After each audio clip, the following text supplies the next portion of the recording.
Africa justement. Mangi delu di sakku di bel. Jëmale ci réewi Africa. Ndimbali nak de mooy. Ñun waa Africa. Ñun waa Africa.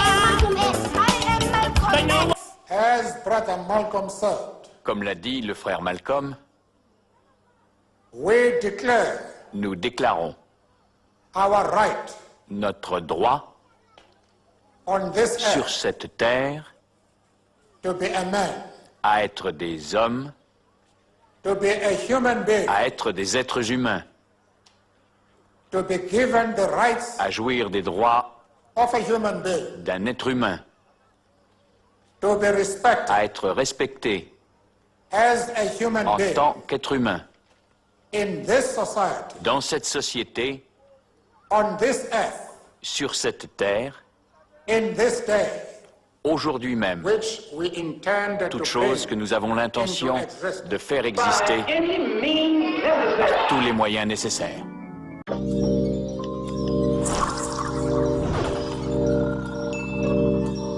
Il a été le premier président noir de l'Afrique du Sud. Bienvenue sur WatchMojo.com et aujourd'hui nous portons un regard sur la vie et les accomplissements de Nelson Mandela. Né le 18 juillet 1918 dans un village de l'Afrique du Sud, Nelson Mandela a été le premier de sa famille à aller à l'école. Un étudiant talentueux qui démontrait des tendances rebelles à un jeune âge, il a été renvoyé de l'université pour avoir participé à un boycott contre l'institution. On s'attendait à ce que Mandela devienne le chef de cette tribu comme son père, mais il a plutôt choisi d'étudier en droit.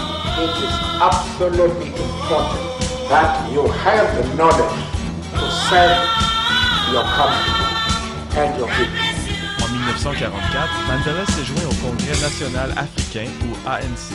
Ce parti politique de gauche voulait accorder des droits égaux et des libertés au pays en entier. Mandela faisait partie d'un groupe au sein du parti qui a formé le ANC Youth League, ANCYL, qui utilisait des méthodes populaires pour faire passer son message, incluant des boycotts, des grèves et de la désobéissance civile générale. And the task of the ANC was to unite the African people out of them, build a nation. En 1948, le National Party a été élu au gouvernement et a implanté un système de ségrégation raciste légale appelé apartheid. Mandela et le ANCYL ont continué leurs manifestations non violentes contre les politiques racistes. Par exemple, Mandela était instrumental dans la Defiance Campaign de 1952, ainsi que le Congress of the People de 1955. Il a aussi servi comme avocat pour les Sud-Africains noirs abusés en ouvrant le premier cabinet de droit noir au pays. Mandela devient rapidement un ennemi du gouvernement et il était ciblé à toute opportunité. Vers la fin de 1956, Mandela et un groupe d'environ 150 manifestants ont été arrêtés pour soupçon de trahison pour leurs croyances politiques. Après un long tribunal, le groupe a été acquitté. C'est autour de ce temps qu'un groupe d'Africains militants ont commencé à suggérer que l'approche paisible ne fonctionnait pas. Ce groupe a formé le Congrès panafricain en 1959. Bientôt après, Mandela a changé sa position et a proposé que le conflit armé était la seule façon de mettre fin à l'apartheid. It is useless and futile for us to continue talking peace and non-violence against the government whose reply is only savage attacks. Il a aidé à fonder une cellule militaire de l'ANC appelée Umkhonto we Sizwe, un groupe qui se spécialisait en sabotage et en guérilla. Peu après, le 5 août 1962, Mandela a été arrêté pour une grève qu'il avait organisée l'année d'avant.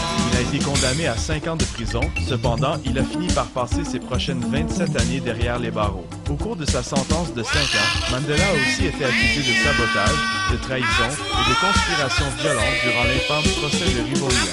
Il a été condamné à vie en prison et a échappé de justesse à la peine de mort. Les premières années de prison de Mandela ont été passées à Robben Island, mais il a été transféré en 1982. Il a été maltraité en tant que prisonnier noir. Cependant, il a réussi à obtenir un baccalauréat en droit à travers un programme de correspondance. Pendant ce temps, la reconnaissance de Mandela s'est développée et il est devenu un symbole de la résistance anti-apartheid. À plusieurs reprises, le gouvernement a offert la liberté à Mandela en échange de l'abandon de ses croyances. À chaque fois, il a refusé. Après d'amples négociations, Mandela a finalement été libéré le 11 février 1990 à l'âge de 72 ans par le nouveau président du pays. I wish to put it plainly that the government has taken a firm decision to release Mr. Mandela unconditionally. Mandela est ensuite devenu le président du Congrès national africain et a aidé à négocier la fin de l'apartheid. Le 17 juin 1991, le Population Registration Act a été abrogé, ce qui voulait dire que les groupes raciaux n'étaient plus séparés par la loi. Ceci a marqué la fin du règne de l'apartheid en Afrique du Sud. Le pays a tenu ses premières élections démocratiques le 27 avril 1994 avec l'ANC récoltant 62% du vote. Le 10 mai 1994, Nelson Mandela a été confirmé comme étant le premier président noir de l'Afrique du Sud. Il a passé son terme à rebâtir l'économie et à unir le pays. Il a même utilisé l'équipe de rugby nationale du pays comme point de ralliement pour tous les citoyens et comme manière de montrer le pays d'une manière positive sur la scène internationale. À la fin de son terme, en 1999, Mandela a pris sa retraite de la vie politique active. Malgré avoir quitté la vie publique en 2004, Mandela a convoqué un groupe de chefs mondiaux appelé The Elders en 2007. Avec des figures telles Desmond Tutu, Jimmy Carter et Kofi Annan, le groupe visait à résoudre des problèmes mondiaux tels que la pauvreté, le sida et les changements climatiques. Parmi ses nombreux honneurs, il a reçu le prix Nobel de la paix en 1993. Même après avoir quitté la vie publique, Nelson Mandela est un homme qui a toujours continué sa croisade pour forger un meilleur monde.